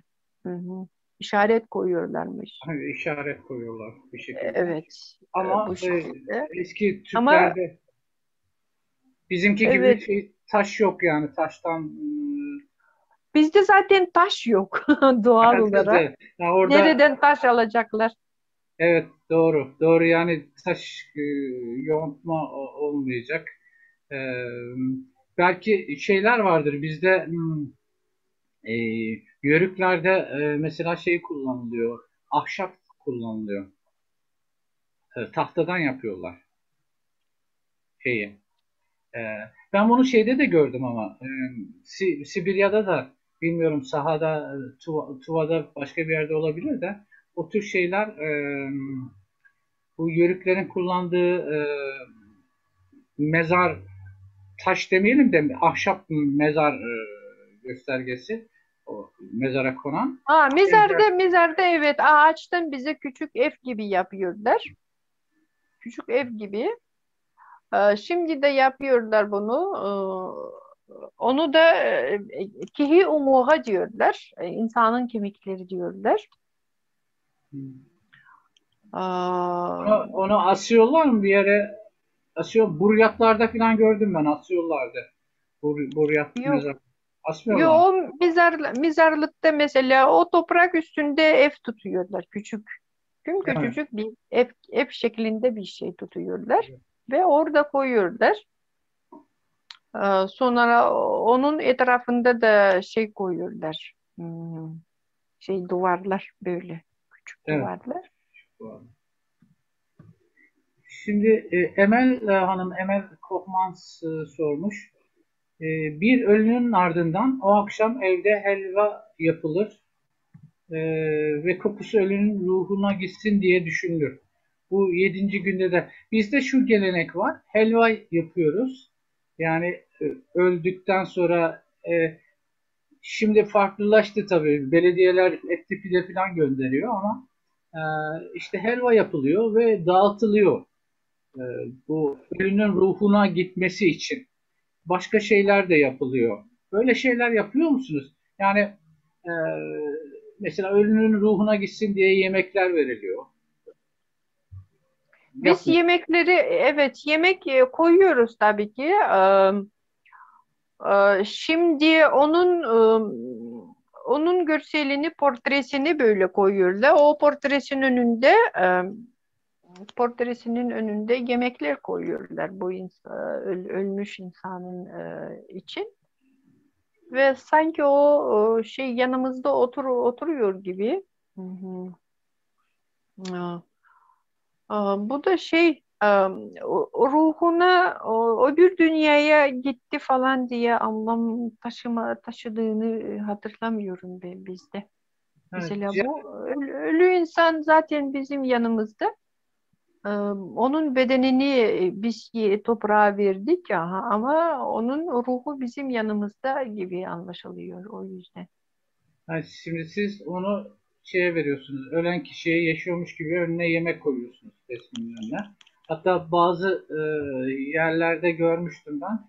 Mezarına yemekler götürülüyor. Hala götüren yerler var. Ama bizde bu değil. Bizde de aynı. Aha, Evet, yemekler götürüyorlar. evet. Bizde o artık yemek götürülmüyor. O yemekler dağıtılıyor. Yani konuya, komşulara, fakirlere ya işte komşulara genelde yemekler yapılıyor, veriliyor. E, Ahmet Ardış Bey sormuş. E, kameralı bağlanarak buyurun Ahmet Bey. Kameranıza duyuyorsunuz beni kamerayı açıp sorabilirsiniz. Burada mısınız? Sanırım yok Ahmet Ardıç Bey. Ee, Var, oturuyor. Kamera açık gibi gözüküyor. Ahmet Ardıç Bey, sormak istiyor musunuz? Neyse, hazır olunca şey yaparız.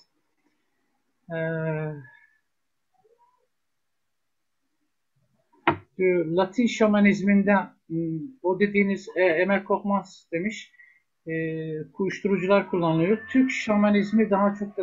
Şimdi buradaki sorun şu Emel Hanım, e, Türk şamanizmi, Latin şamanizmi diye bir şey yok. Şimdi şöyle yapılmış, yani sorun, e, Nuralciye Hanım da buna karşı çıkıyor, biz de karşı çıkıyoruz. Sorun şu, bütün dünyadaki şeyleri almışlar, e, yani inançları almışlar. Bunların hepsini diyorlar ki şamanizm diyorlar. Yani Latinlerde, Amerika'da şamanizm, Afrika'da şamanizm, işte Sibirya'da şamanizm. Öyle bir şey yok. Bizde şimdi daha sonra da bir söyleşi yapacağız. Gök tanrıcılık konusunda. Gök tanrı inancı var. Bunun nasıl söyleyeyim, felsefesi var. Bu felsefe bizim hala beynimizden binlerce yıldır değişmedi. Hala, yani bu Osmanlı'da da vardı, Selçuklu'da da vardı. Hepsinde üst inanç olarak vardı. O değişmedi. Yani bunlar hangi dine girseler de bu değişmedi. Sorun, şimdi gök tanrıyı alıyorlar. İşte efendim, Afrika'nın şamanizmiyle, o da şamanizm, bu da şamanizm. Sorun buradan. Biz buna karşı çıkıyoruz. Nural Evet. Cihan da özellikle, ben mesela bu konuşmayı başka bir konu söylemiştim. O dedi yok dedi, ben illa bu konuda konuşacağım. Çünkü yanlış şeyler biliyorlar dedi. Ve haklı da. E, Şimdi Safa Uçar Bey, kimler kam olabilir? Kamlarda soy bağlantısı olmak zorunda mıdır? Bir eğitim süreci var mıdır? Kimler kam olabilir? Babadan oğula mı geçer? Bir eğitim süreci var mıdır kam olabilmenin? Evet, bize önce de söylediğim gibi kam atan hür dediği ruhu sana yüklenmesi lazım. Aha. O yüklenmeyle onun bilgileri bize geçiyor gibi anlaşılıyor. E, Sonra da bunun süreci de var. Kim kısa, kim uzun zaman, en fazlası 3 sene. İnsan insan şeyi e, oluşma dönemini yaşıyor. Ve bunu mesela bu dönem bu dönem çok şey geçiyor. Çok yoğun ve e, sıkıntılı diyeceğiz. Sıkıntılı. Çünkü insan bağışıklık sistemi düşüyor. Hı hı. Çünkü bu başka bir enerji yüklenmesi lazım o yüzden. Mesela siz organ nakli ameliyatı var ya. Hmm. O ameliyatta mesela bu organ insanın vücuduna e, alışsın diye bağışıklık sistemini indiriyorlar, düşürüyorlar. Ve onun gibi insanın bağışıklık sistemi düşüyor. O zamanlarda tabii ki insan bütün küçük virüslere, bakterilere açık kalıyor. O yüzden insanların toplumundan uzak yaşamaya çalışıyorlar ve çok infeksiyonu da geçirebiliyorlar. Şimdi insanlar anlamadıkları için toplum içinde kalırsa çok büyük sıkıntıları çekiyorlar sağlık tarafından. Ve bu ruh tabii ki senin atan ruhu olması lazım. Başka birisinin ruhu değil. Sonra da eğitim süreci dediğimiz başka insanlardan kesinlikle öğrenmiyorlar. Ama bu şimdi bu gelenek kesildiği için kesildiği tabii ki bu siyasi taraflardan falan da gözüküyor.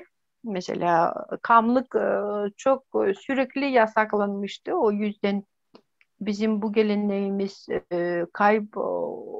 olmak üzereydi. Ama şimdi yeniden canlandı.